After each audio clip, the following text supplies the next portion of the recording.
Bonjour et bienvenue dans notre nouvelle émission Impact Live. J'ai intitulé mon sujet aujourd'hui « Miracle aujourd'hui ». Oui, aujourd'hui, la Bible dit que c'est le jour du salut. Aujourd'hui, si vous entendez sa voix, n'endurcissez pas votre cœur. Quelqu'un a même dit aujourd'hui, c'est la semence du futur. Donc la décision que vous allez prendre aujourd'hui sera déterminante concernant votre destinée. Vous ne pouvez pas imaginer ce que Dieu peut faire dans votre vie au travers de la décision que vous allez prendre, celle de suivre Jésus. Si vous décidez de le suivre, alors des miracles vont s'opérer aujourd'hui dans votre vie, dans votre existence et chez vous dans votre maison. Gloire à Dieu. J'aimerais lire un passage qui se trouve dans l'Évangile, puisque notre foi s'enracine dans les Saintes Écritures. Elle prend sa source dans la parole de Dieu. Dans Jean chapitre 11, verset 38, c'est une scène bouleversante, une scène extraordinaire, mais en même temps une scène de souffrance, puisque Jésus a appris que son ami Lazare est mort et il se rend à l'endroit du sépulcre où le corps de son ami était déposé. Et Jésus se trouve devant le tombeau, devant cet endroit, cette grotte. Jésus, frémissant de nouveau en lui-même, se rendit au sépulcre. C'était une grotte et une pierre était placée devant. Jésus dit « ôtez la pierre ». Marthe, la sœur du mort, lui dit « Seigneur, il sent déjà, car il y a 4 jours qu'il est là. » Jésus lui dit « Ne t'ai-je pas dit que si tu crois, tu verras la gloire de Dieu ?» Ils ôtèrent donc la pierre. Et Jésus, levant les yeux en haut, dit « Père, je te rends grâce de ce que tu m'as exaucé toujours, de ce que tu m'as exaucé. Pour moi, je savais que tu m'exauces toujours, mais j'ai parlé à cause de la foule qui m'entoure, afin qu'ils croient que c'est toi qui m'as envoyé. » Ayant dit cela, il cria d'une voix forte, « Lazare, sors !» Et le mort sortit, les pieds et les mains liés de bandes, et le visage enveloppé d'un linge. Jésus leur dit, « Déliez-le et laissez-le aller. » Plusieurs des Juifs qui étaient venus vers Marie et qui virent ce que fit Jésus crurent en lui. Amen. Mais quelques-uns d'entre eux allèrent trouver les pharisiens et leur dire ce que Jésus avait fait. Vous avez vu, malgré un miracle de résurrection, déjà les détracteurs commencent à répandre le bruit de cette résurrection pour susciter tout un vent de polémique et pour persécuter Jésus, pour s'opposer à son ministère. Jésus a prié, il a prié son Père et il avait déjà dans son cœur cette connaissance, cette conviction que le miracle allait s'opérer et que Lazare sortirait du tombeau. Il est le Dieu des miracles, le Dieu qui peut faire vraiment un miracle. Et il s'agit d'un miracle. Nous n'avons pas quelqu'un qui avait perdu conscience et que Jésus va secouer pour qu'il reprenne ses esprits. Lazare, nous dit la Bible, était mort depuis 4 jours. Quand vous savez que pour un don d'organe, le temps du prélèvement de l'organe sur une personne décédée, afin qu'elle soit greffée sur une autre personne, est de 4 heures. 4 heures, sinon les organes ne sont plus viables. Et là, Lazare était mort depuis 4 jours. 4 jours dans le tombeau. Son corps était en train de se décomposer.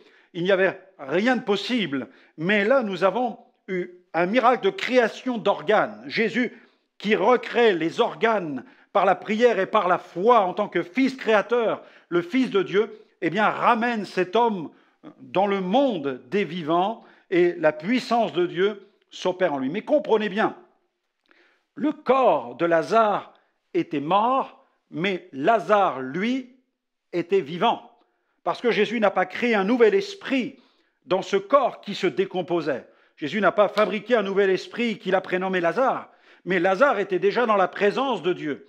Et Jésus, qui détient la clé de la mort, du séjour des morts, a permis que Lazare vienne reprendre place à l'intérieur de cette enveloppe corporelle pour qu'il revienne dans le monde des conscients, dans le monde des vivants, dans le monde des humains. Ouh, c'est extraordinaire. Ça, c'est l'œuvre de Dieu. Dieu est un Dieu de miracles. Vous êtes plus qu'un corps, vous êtes un esprit habitant un corps et comprenez le miracle. Vous évoluez chaque jour dans un corps, dans cette enveloppe corporelle. Mais la Bible dit que notre esprit sans Christ, il est mort dans ses péchés. Nous sommes morts dans nos péchés. C'est-à-dire que nous avons une âme qui habite notre cœur, mais cette âme est comme morte sur le plan spirituel. Alors quelqu'un qui est mort, de quoi a-t-il le plus besoin? Il a besoin d'une résurrection. Il a besoin d'une résurrection. Mais il n'en est pas conscient parce qu'il est mort. Et nous sommes morts dans nos péchés, nous n'avons pas conscience que Dieu a quelque chose pour nous. Et il faut que le Saint-Esprit vienne nous percuter, nous rencontrer pour nous amener à la prise de conscience que nous avons besoin de Dieu. Il faut que la voix de Dieu résonne dans le sépulcre de notre existence et que cette voix dise, comme Jésus l'a dit devant le tombeau de Lazare, « Lazare, sors !» Et il faut que Dieu nous dise maintenant, sors de cette vie dans laquelle tu te trouves, sors de cette grotte, sors du sépulcre, sors de la prison dans laquelle tu te trouves, sors de là parce que cette prison n'est que ténèbres, elle n'est que mort et qu'angoisse, sors de là parce que Jésus va te délivrer, Jésus va te délier et tu vas pouvoir marcher maintenant en nouveauté de vie. Alléluia. Ça c'est l'œuvre de Dieu, l'œuvre de Dieu. Oui, notre secours est en lui, vous ne pouvez pas le faire mais lui peut le faire. Je vous invite à écouter tout de suite le groupe Impact qui chante « Mon secours est en toi ». Oui, vous êtes sur le point de sortir du sépulcre, votre secours est en lui. On les écoute et on se retrouve tout de suite. 1, 2, 3.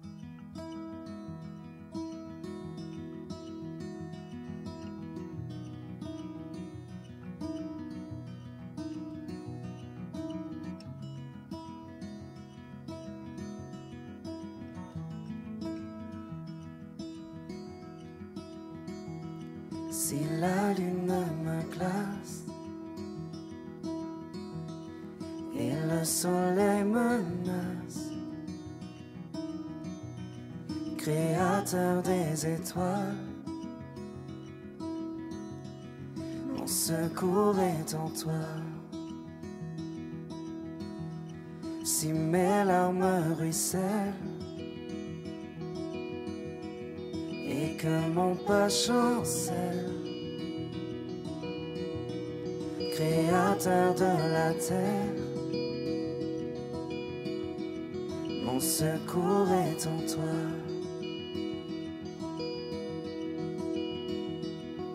Je lève les yeux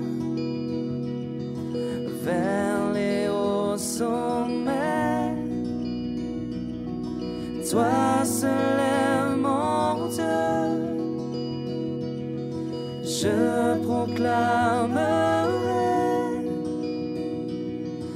toi.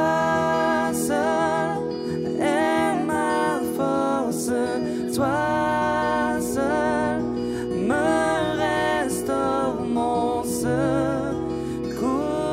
est en toi.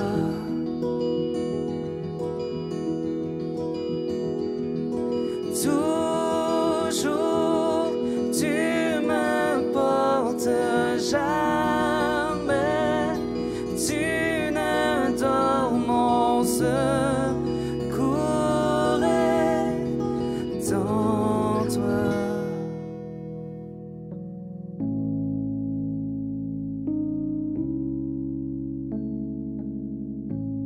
Si la peur m'envahit et mon âme chavire,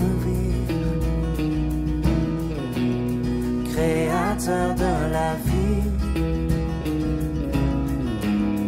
mon secours est en toi.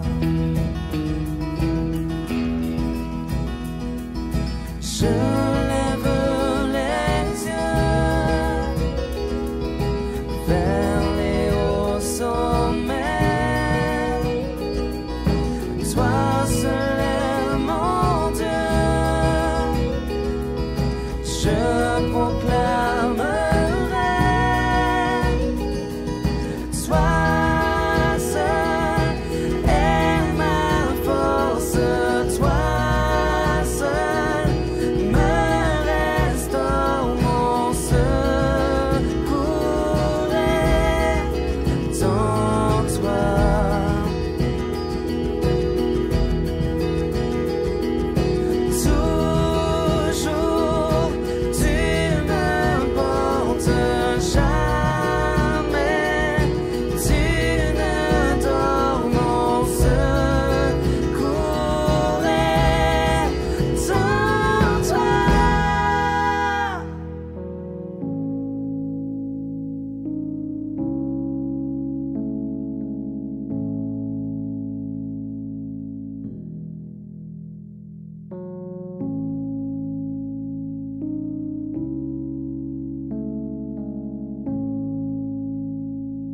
ta victoire, mon espoir, ton chemin, mon destin, ton salut, mon refuge, tout est en toi, ta victoire, mon espoir, ton chemin, mon destin, ton salut, mon refuge, tout est en toi.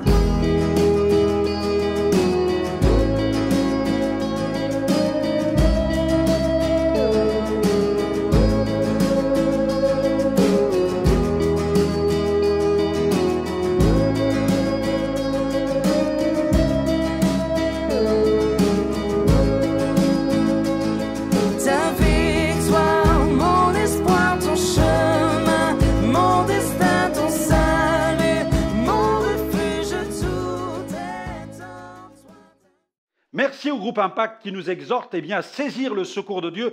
Oui, mon secours est en lui. Votre secours est dans la personne de Jésus. Jésus qui a vaincu vos péchés à la croix. Jésus qui a vaincu les ténèbres à la croix. Jésus qui a pris sur lui le jugement. La Bible dit que le châtiment qui nous donne la paix est tombé sur lui. Il y a maintenant pour vous un miracle parce que Jésus prie pour vous. Il a prié devant le tombeau de Lazare et la Bible dit que nous avons en Jésus-Christ un intercesseur. C'est-à-dire qu'en cet instant même, Jésus est sur le trône des trônes et il prie pour l'humanité. Il prie pour tous les hommes. Il intercède pour tous les hommes. C'est le souverain intercesseur. Nous prions pour vous. Je prie pour vous afin que vous puissiez prendre la bonne décision. Afin que la voix de Dieu résonne et vienne dans votre cœur. Afin que cette voix vienne impacter votre corps, votre âme et votre esprit. La voix de Dieu, la parole de Dieu vous est envoyée. Dieu envoie sa parole, c'est ce que la Bible dit. Il envoya sa parole et sa parole les guérit. La parole que vous entendez est capable de vous impacter là où vous êtes à tel point que votre corps peut recevoir une guérison. Au nom de Jésus, soyez maintenant guéris. Soyez guéris de vos maladies. Recevez votre guérison là où vous vous trouvez. Cette parole que Dieu fait résonner en vous maintenant, cette parole a le pouvoir de briser les chaînes. La Bible dit que la parole de Dieu est comme un marteau qui brise le roc. Je ne sais pas quelle est cette chaîne qui vous tient. Peut-être une chaîne de drogue, peut-être une chaîne d'occultisme, une chaîne d'impureté. Je connais qui est celui qui l'a posé sur vous. Mais nous connaissons celui qui a vaincu le malin. Oui, la Bible dit que le monde entier gît sous la puissance du malin, mais Jésus vient pour briser nos chaînes et nous rendre parfaitement libres. La Bible dit, si le Fils vous a franchi, vous êtes vraiment libre. Là où vous êtes, priez, invoquez le Seigneur et dites, Seigneur, viens dans ma vie. Seigneur, brise mes chaînes, libère mon âme, fais-moi sortir du sépulcre de cette existence d'obscurité. J'entends ta voix, Seigneur, j'entends ta parole et je vois ta lumière et je veux sortir maintenant de mes ténèbres.